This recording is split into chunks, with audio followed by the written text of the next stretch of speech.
திருமறை நேரம் Bible Hour presented by the National Bible College. கிறிஸ்துவின் சபையார் உங்களை வாழ்த்துகிறார்கள். Satellite Bible School. வாழ்த்துக்கள். திருமறை நேரம் நேயர்களே, ஆண்டவர் இயேசு கிறிஸ்துவின் இனிய நாமத்திலே உங்கள் யாவரையும் அன்போடு வரவேற்கிறேன். ஏசியா 53ஆம் அதிகாரம். சொல்லுவாங்க சில நேரங்களில் கல்லும் கரையும்.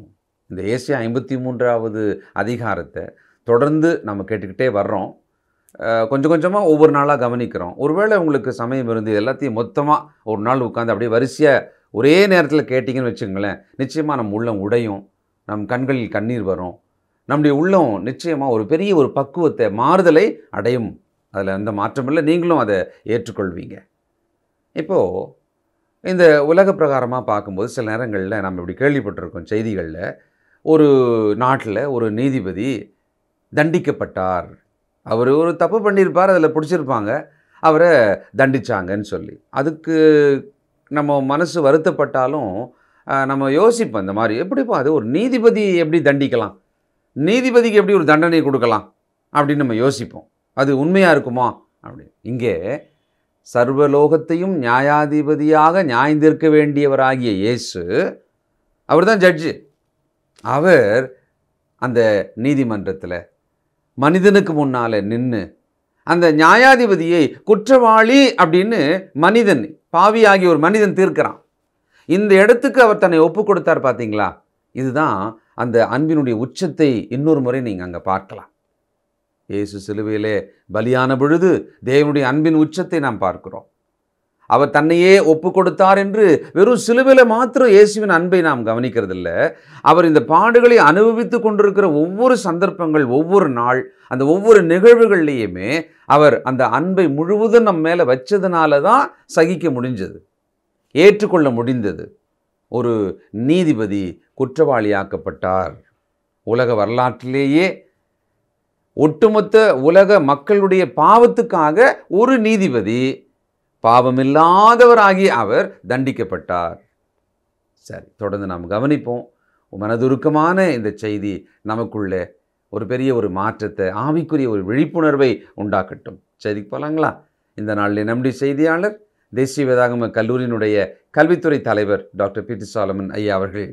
வணக்கம். திருமறை நேர நேயர்களே, உலகளாவிய தமிழ் பேசும் கிறிஸ்தவர்களே, உங்கள் அண்டை அதிகாலையிலே இந்த நற்செய்தியை கொண்டு வருவதிலே நான் மிகவும் மகிழ்ச்சி அடைகிறேன். இது ஒரு கிறிஸ்தவ விழிப்புணர்வு நிகழ்ச்சி.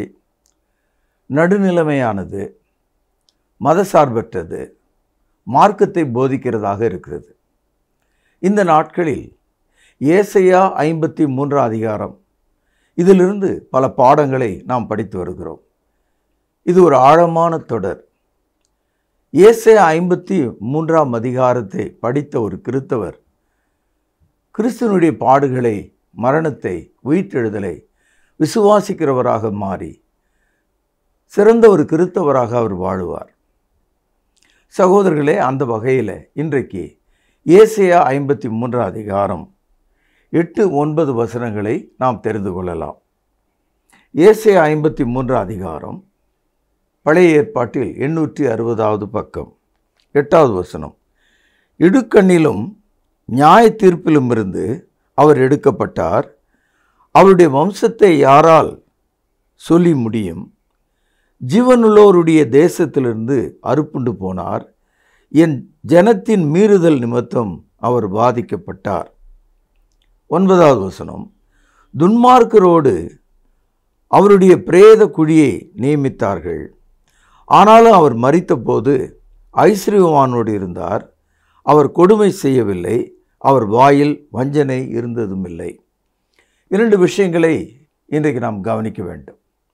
ஒன்று, இயேசு கிறிஸ்துவனுடைய சிலுவைக்கு முன்பாக அவருக்கு நியாயம் செய்தவர்கள் அந்த நியாயத்தை அவருக்கு கொடுக்கவில்லை. அவருடைய நியாய தீர்ப்பு அவருக்கு எதிரடியாக செய்யப்பட்டது. அவருடைய வாயிலே வஞ்சனை இல்லை, அவருடைய வாழ்க்கையிலே கொடுமை இல்லை, அவர் பாவம் செய்யவில்லை.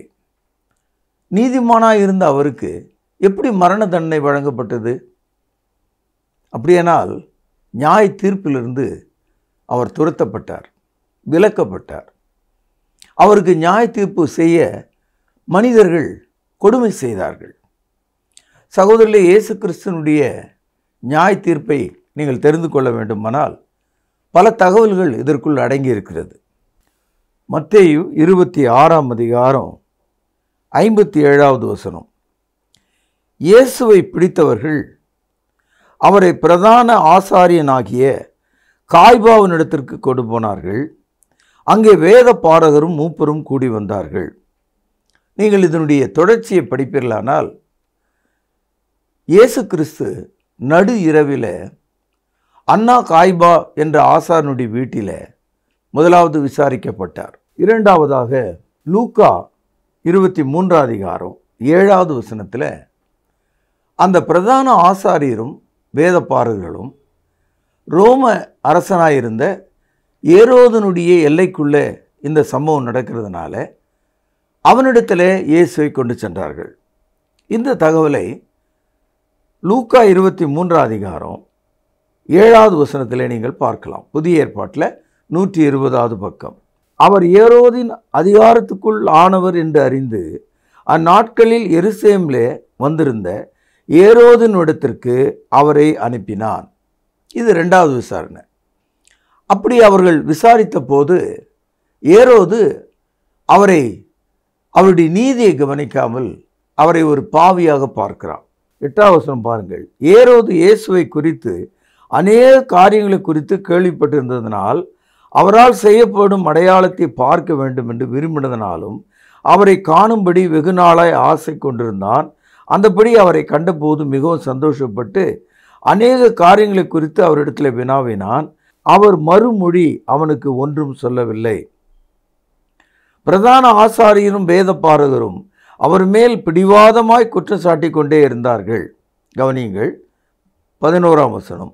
அப்பொழுது ஏரோது தன் போர் சேவகரோடு அவரை நிந்தித்து பரியாசம் பண்ணி மினுக்கான வஸ்திரத்தை அவருக்கு உடுத்தி அவரை திரும்பவும் பிலாத்தினிடத்திற்கு அனுப்பினார்கள். இப்பொழுது இயேசு கிறிஸ்து ஏரோதினிடத்திலிருந்து அந்த தேசத்தினுடைய அதிபதியாகிய பிலாத்தினுடைய வீட்டிற்கு வருகிறார். இதை லூக்கா 23ஆம் அதிகாரம் 13 முதல் நீங்கள் படிக்கலாம்.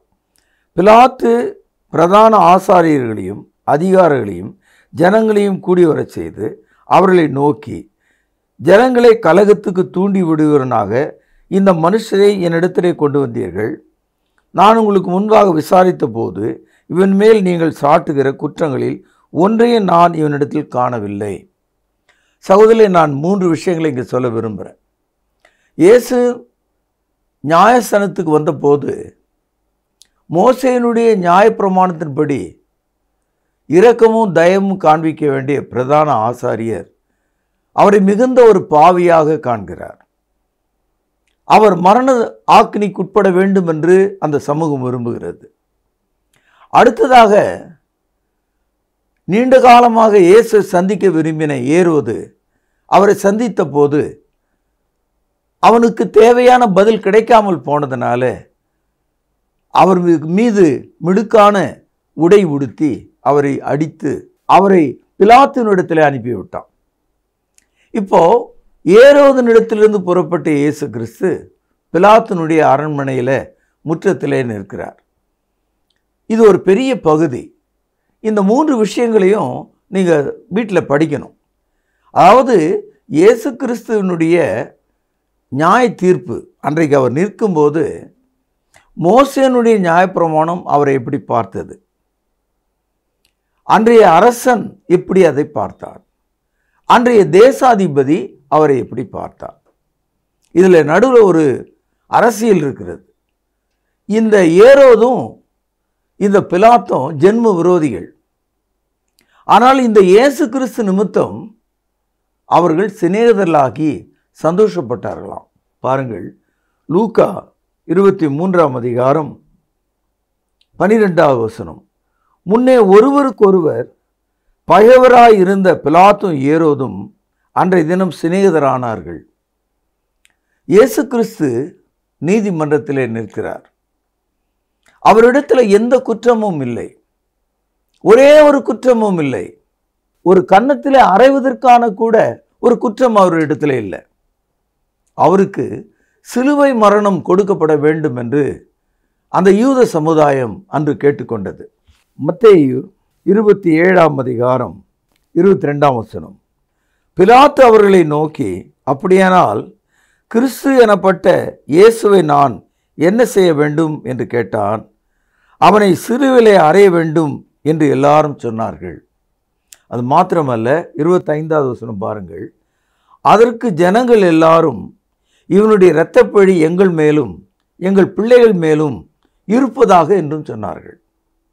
ஆகவே இயேசு நியாயாசனத்திலே வந்து நின்ற போது நியாயம் அவருக்கு கிடைக்க வேண்டிய இடத்துல அவரை தண்டிக்கும்படி, அவரை சிலுவையில் அறையும்படி, அவருடைய இரத்தப்பழி எங்கள் குடும்பத்தின் மீது வரட்டும், எங்கள் பிள்ளைகள் மீது வரட்டும் என்று யூதர்களும் பிரதான ஆசாரியரும் கேட்டார்கள். இயேசு மோசேயினுடைய பார்வையில் நியாயப்பிரமாணத்தின்படி தண்டிக்கப்படுகிறார். ரோம அரசியல் சட்டப்படி அந்த ஏரோதால் தண்டிக்கப்படுகிறார். ரோம தேசாதிபதியினுடைய ஆணையின்படி இயேசு சிலுவையிலே அறையப்படுகிறார். இந்த 3 தகவலும் உங்கள் மனதில் நீங்காமல் இருக்க வேண்டும். சகோதரர்களே, இயேசு கிறிஸ்து நம் அனைவருக்கான நியாயாதிபதியாக இருக்கிறார் என்று யோவான் எழுதிய சுவிசேஷம் 5ஆம் அதிகாரம் 27 படிக்கிறோம். அவர் மனுஷகுமாரனாய் இருக்கிறபடியால் நியாய தீர்ப்பு செய்யும்படிக்கு அதிகாரத்தையும் அவருக்கு கொடுத்திருக்கிறார். அப்படியானால் உலகம் முழுவதுக்கும் நியாய தீர்ப்பு செய்கிறவருக்கு உலகம் நியாயம் செய்கிறது. ஆங்கிலத்தில் இப்படி சொல்லலாம், ஜட்ஜ் பீயிங் ஜட்ஜ்டு. நீதிபதியே குற்றவாளியாக இங்கே தண்டிக்கப்படுகிறார். அப்போஸ்தலர் நடபடிகள் 17வது அதிகாரம் 31வது வசனம், பக்கம் 189. மேலும் ஒரு நாளை குறித்திருக்கிறார், அதிலே அவர் தாம் நியமித்த மனுஷனை கொண்டு பூலோகத்தை நீதியாய் நியாயம் தீர்ப்பார். அந்த மனுஷனை மரித்தோர்ந்து எழுப்பினதுனாலே அது நிச்சயத்தை எல்லாருக்கும் விளங்க பண்ணினார் என்றான். இயேசு கிறிஸ்து நியாயாதிபதியாய் இருப்பதற்கான தகுதி அவர் சிலுவையிலே மரித்தோர்ந்து எழுந்ததனால அவர் பூலோகத்தை நீதியாய் நியாயம் தீர்க்கும்படியான நியாயாதிபதியாக நியமிக்கப்பட்டிருக்கிறார். 2 கொரிந்தியர் 5ஆம் அதிகாரம் 10வது வசனம். ஏனென்றால் சரீரத்திலே அவனவன் செய்த நன்மைக்காவது தீமைக்காவது தக்க பலனை அடையும்படிக்கு நாம் எல்லாரும் கிறிஸ்துவின் நியாயசனத்திற்கு முன்பாக வெளிப்பட வேண்டும். இயேசுனுடைய நியாய தீர்ப்பில் நீங்கள் நன்மை செய்தாலும் சரி, தீமை செய்தாலும் சரி, நீங்கள் அவருக்கு முன்பாக நிற்க வேண்டும். இது தேவனுடைய திட்டமாக இருக்கிறது. வெளிப்படுத்தல் 20ஆம் அதிகாரம் புதிய ஏற்பாட்டில் 353வது பக்கம் 12வது வசனம். மரித்தோராகிய சிறியோரையும் பெரியோரையும் தேவனுக்கு முன்பாக நிற்க கண்டேன். அப்பொழுது புத்தகங்கள் திறக்கப்பட்டன. ஜீவ புத்தகம் என்னும் வேறொரு புத்தகமும் திறக்கப்பட்டது. அப்பொழுது அந்த புத்தகங்களில் எழுதப்பட்டவைகளின்படியே மரித்தோர் தங்கள் தங்கள் கிரியைகளுக்கு தக்கதாக நியாய தீர்ப்பு அடைந்தார்கள்.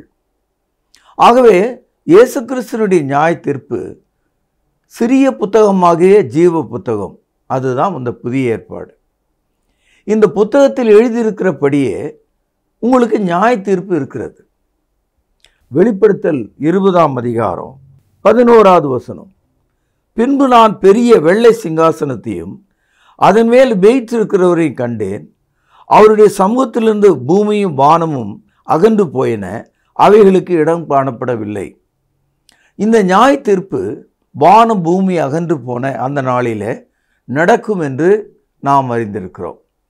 சகோதரர்களே, இப்பேற்பட்ட ஒரு நீதியை மற்றவர்களுக்கு வழங்க வேண்டிய நியாயாதிபதிக்கு மனிதர்கள் எப்படிப்பட்ட நீதியை செய்தார்கள்? பிரதான ஆசாரியன் கனிவோடு இரக்கத்தோடு அவருக்கு நன்மை செய்ய வேண்டியவன், அவருடைய நீதியை பாராட்ட வேண்டியவன், அவரை சிலுவிலே அறைந்து தன் மீதும் தன் ஜனத்தின் மீதும் அவனுடைய இரத்தப்பழி வரட்டும் என்று கேட்கிறான்.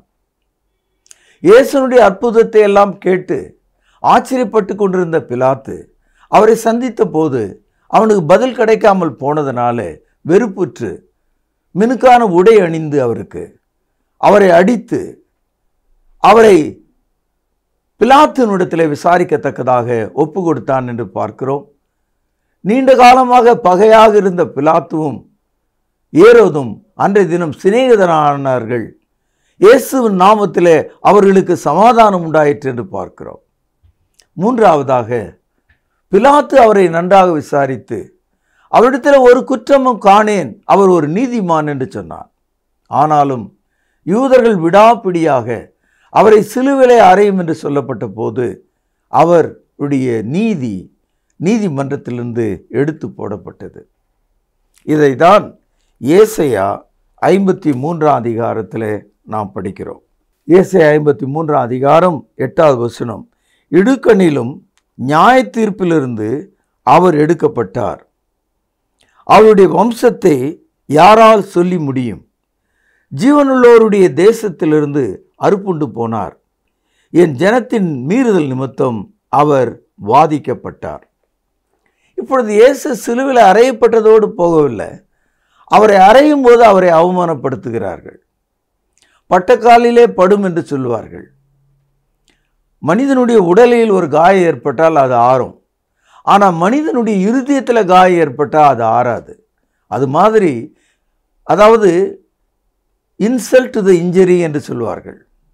ஏற்கனவே காயம் இருக்கிறது, அதன் மேலே ஒரு கேவலத்தை வைத்தார்கள். இயேசு சிலுவையில் அறையப்பட்ட போது அவரை வெட்கப்படுத்தும்படி அவருடைய வலது பக்கம் இடது பக்கம் பயங்கரமான ஒரு தேச விரோதிகளை, கிரிமினல்ஸ், தீவ்ஸ், அவர்களை கொண்டு வந்து சிலுவையிலே வைத்து அறைந்தார்கள். லூக்கா எழுதிய சுவிசேஷம் 23 அதிகாரம் 32வது வசனம், கபால ஸ்தலம் என்று சொல்லப்பட்ட இடத்திலே அவர்கள் சேர்ந்த பொழுது அங்கே அவரையும் அவருடைய வலது பக்கத்தில் ஒரு குற்றவாளியையும் அவருடைய இடது பக்கத்தில் ஒரு குற்றவாளியும் சிலுவையிலே அறைந்தார்கள். இதுதான் நான் சொன்னேன், அந்த ஏற்கனவே காயம், அதன் மேலே வெட்கம். Injury over insult. நாம் இயேசுனுடைய சிலுவையை உலகம் இப்படி பார்க்கிறது, அவர் குற்றவாளிகளில் ஒருவராக பார்க்கிறது. அது மாத்திரமல்ல, இயேசுவுக்கு இன்னும் ஒரு கொடுமை செய்யும்படி அவர் உடுத்தி இருந்த உடையை எடுத்துக்கொண்டு நிர்வாணமாக சிலுவையில் அவரை சிலுவையில் அறைந்திருக்கிறார்கள். மத்தேயு 27 அதிகாரம் 28வது வசனம் முதல், அவர் வஸ்திரங்களை கழற்றி சிவப்பான மேலங்கி அவருக்கு உடுத்தி முள்ளுகளால் ஒரு முடியை பின்னி அவர் சிரசின் மேல் வைத்து அவர் வலது கையில் ஒரு கோலை கொடுத்து அவர் முன்பாக முழங்காற்படியிட்டு யூதருடைய ராஜாவை வாழ்க என்று அவரை பரியாசம் பண்ணி அவர் மேல் துப்பி அந்த கோலை எடுத்து அவர் சிரசிலே அடித்தார்கள். அவரை பரியாசம் பண்ணின பின்பு, கவனியுங்கள், அவருக்கு உடுத்தின மேலங்கியை கழற்றி அவருடைய வஸ்திரங்களை அவருக்கு உடுத்தி அவரை சிலுவையிலே அறையும்படி கொண்டு போனார்கள். ஆகவே இயேசு சிலுவையில் அறையப்படும் போது ஏறக்குறைய நிர்வாணமாக சிலுவையில் அறையப்பட்டிருக்கிறார். இந்த கொடுமை முழுவதும் அவருடைய நீதியாகி நியாய தீர்ப்பிலிருந்து பூமியில் எடுக்கப்பட்டதை நாம் பார்க்கிறோம். He was taken away from the judgment. He was a universal judge. எல்லாரும் நியாயம் தீர்க்கிற நியாயாதிபதிக்கு யூதர்கள், ஏரோது, பிலாத்து என்ன செய்தார்கள்? நியாய தீர்ப்பிலிருந்து அவர் எவ்விதமாக எடுக்கப்பட்டார் என்று நாம் பார்க்கிறோம். யோவான் எழுதிய சுவிசேஷம் 12வது அதிகாரம் 48வது வசனம், என்னை தள்ளி என் வார்த்தைகளை ஏற்றுக்கொள்ளாதவனை நியாயம் தீர்க்கிறது ஒன்று இருக்கிறது, நான் சொன்ன வசனமே அவனை கடைசி நாளில் நியாயம் தீர்க்கும். ஆகவே என் அன்பு சகோதரர்களே, ஒரு கால் இயேசுவை இந்த உலகம் நியாயம் தீர்த்திருக்கும். அவரை சிலுவையில் அறைந்தது, அவரை கொன்றது. ஆனால் நியாயாதிபதியாக வருகிற இயேசு எல்லா மனுஷனையும் நியாயம் தீர்க்கும்போது அவருடைய வசனத்தின்படி தான் உங்களை என்னையும் அவர் நியாயம் தீர்க்கப் போகிறார். அவருடைய வசனத்தை தள்ளி நாம் நியாய தீர்ப்புக்கு தப்ப முடியாது. ஆகவே இயேசு சொன்ன வசனம் புதிய ஏற்பாடு. ஆகவே அதன்படி நடக்கிற மக்கள் நியாய தீர்ப்பிலே தப்புவார்கள். நல்லது நண்பர்களே, இயேசுவை சிலுவையில் அறைந்ததோடு போகாமல் அந்த கள்ளரோடு அவரை அடக்கம் செய்யவும் அவர்கள் விரும்பினார்கள். ஆனால் தேவன் அவர் மரித்த போது அவரை ஐஸ்வர்யவானோடு இருக்கும்படி தயவு செய்தார். இதை ஏசாயா 53 அதிகாரத்தில் 9 வசனத்தில் நீங்கள் பார்க்கலாம். துன்மார்க்கரோடு அவருடைய பிரேத குழியை நியமித்தார்கள். ஆனால் அவர் மரித்த போது ஐஸ்வர்யவானோடு இருந்தார். அவர் கொடுமை செய்யவில்லை, அவர் வாயில் வஞ்சனை இருந்ததுமில்லை. இந்த தகவல் அப்படியே நிறைவேறி இருக்கிறது. இப்பொழுது யோவான் எழுதிய சுவிசேஷம் 19 அதிகாரம் 38 முதல் நீங்கள் படிப்பீர்களானால், இயேசுவினுடைய சரீரத்தை சிலுவையிலிருந்து இறக்கி அரசனுக்கு உரிய முறையில் அவருக்கு அந்த உடலை பாடம் செய்து தன்னுடைய குடும்பத்துக்காக புதிதாக வெட்டப்பட்ட ஒரு கல்லறையில், அந்த ஐஸ்வர்யவானுடைய கல்லறையில் அவர் அடக்கம் பண்ணப்பட்டார் என்பது தீர்க்க தரிசனத்தினுடைய நிறைவேறுதலாக இருக்கிறது. இதை யோவான் 19 அதிகாரத்தில் நீங்கள் பார்க்கலாம். 38 வசனம், இவைகளுக்கு பின்பு அரிமத்திய ஊரானும் யூதருக்கு பயந்ததனால் இயேசுவுக்கு அந்தரங்க சீஷனுமாகிய யோசேப்பு இயேசுவின் சரீரத்தை எடுத்துக்கொண்டு போகும்படி பிலாத்துவினிடத்திலே உத்தரவு கேட்டான். 40 வசனம், அவர்கள் இயேசுவின் சரீரத்தை எடுத்து யூதர்கள் அடக்கம் பண்ணும் முறைமையின்படியே அதை சுகந்த வர்க்கத்தினாலே சீலைகளில் சுற்றி கட்டினார்கள். 41 வசனம், அவர் சிலுவிலே அறையப்பட்ட இடத்தில் ஒரு தோட்டமும் அந்த தோட்டத்தில் ஒரு காலம் ஒருவனும் வைக்கப்பட்டிராத புதிய கல்லறை இருந்தது. யூதருடைய ஆயத்த நாளாக இருந்தபடினாலும் அந்த கல்லறை சமயமாக இருந்தபடினாலும் அவ்விடத்திலே இயேசுவை வைத்தார்கள். இது ஒரு புதிய கல்லறை.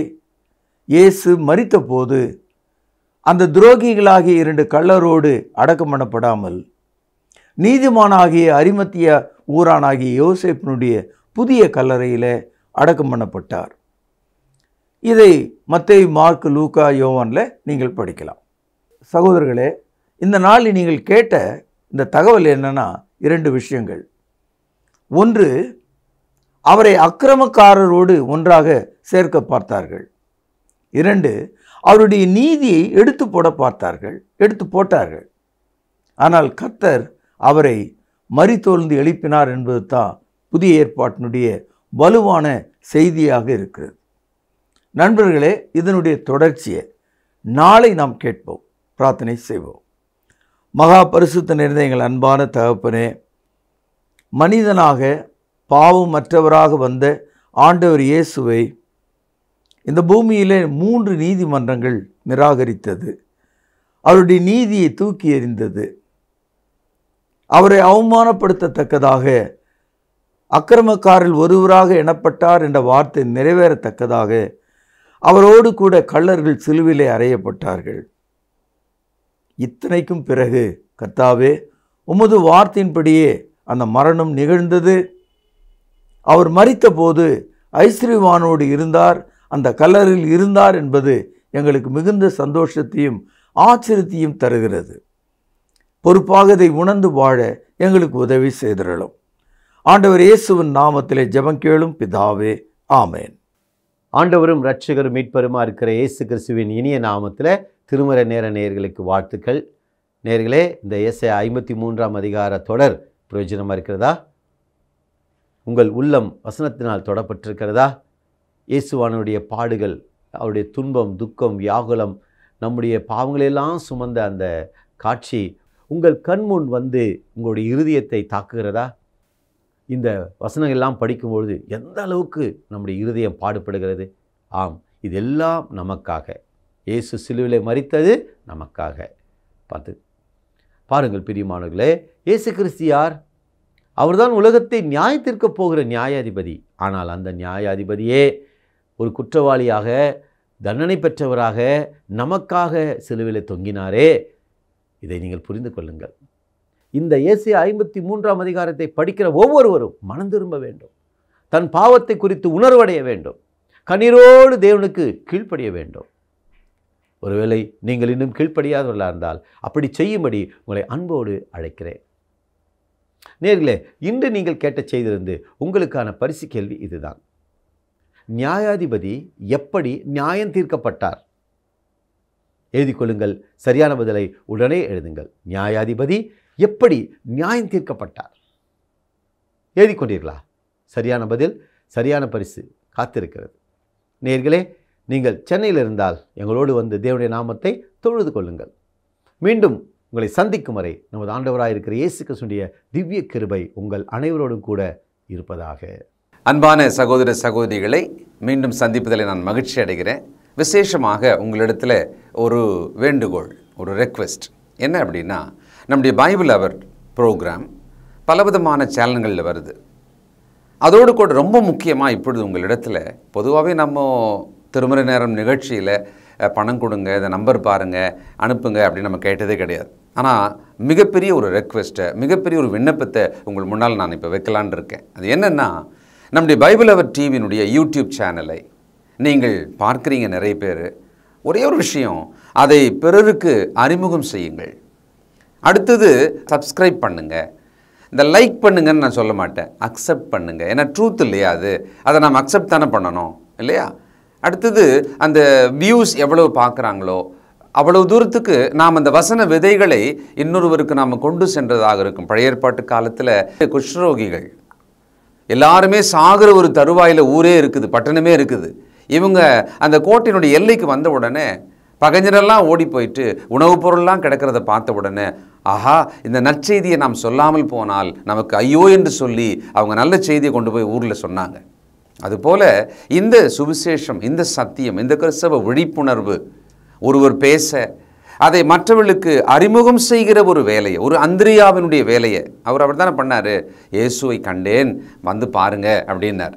அதை நீங்கள் செய்யும்படி உங்களை அன்போடு கூட கேட்டுக்கொள்கிறேன். சப்ஸ்கிரைப் பண்ணுங்கள், மற்றவர்களுக்கு ஷேர் பண்ணுங்கள், இந்த ட்ரூத்தை அக்செப்ட் பண்ணுங்கள். மற்றவர்கள் இதை அக்செப்ட் பண்ணுறதுக்கு நீங்கள் ஒரு கருவியாக, உதவியாக இருங்க. நிச்சயம் இது நிமித்தமாக இந்த சுவிசேஷ ஊழியத்தினுடைய பலனில் உங்களுக்கு பங்குண்டு இல்லையா? God bless you. தேவன் உங்களை ஆசீர்வதிப்பாராக. நன்றி. கர்த்தாவே, தேவர்களில் உமக்கு பானவர் யார்? வானத்திலும் பூமியிலும் உமக்கு பானவர் யார்? உமக்கு பானவர் யார்? உமக்கு பானவர் யார்? வானத்திலும் பூமியிலும் உமக்கு பானவர் யார்? வானத்திலும் பூமியிலும் உமக்கு பானவர் யார்? தொடர்பு கொள்ள வேண்டிய முகவரி: திருமறை நேரம், 58 சர்ச் தெரு, குமரன் நகர், சென்னை 6,82,000. தொலைபேசி எண் 044255008882. செல்போன் 9385500882.